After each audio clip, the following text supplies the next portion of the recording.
আসসালামু আলাইকুম। আজকে মিনু রান্না করে স্বাগত। আপনাদের জন্য নিয়ে এসেছি ডিমের চপ। তো চলুন শুরু করা যাক। প্রথমে নিয়ে নিয়েছি এখানে ব্রেড ক্রাম্বস।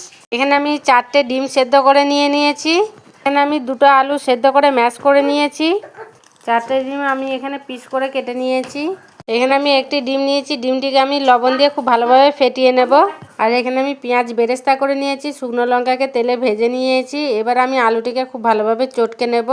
আলুটিকে খুব ভালোভাবে চটকে নিয়েছি। দিয়ে দিচ্ছি ধনে গুঁড়ো, জিরে গুঁড়ো, লঙ্কার গুঁড়ো আর দিয়ে দেব অল্প আদা পেস্ট।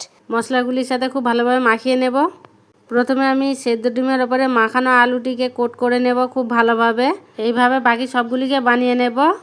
তো প্রথমে আমি ডিমটাকে ব্রেড ক্রাম্বসের ওপরে কোট করে নিচ্ছি। তারপর ডিমের মধ্যে ভালোভাবে কোট করে নিয়ে আবারও ব্রেড ক্রাম্বসের ওপরে কোট করে নেব।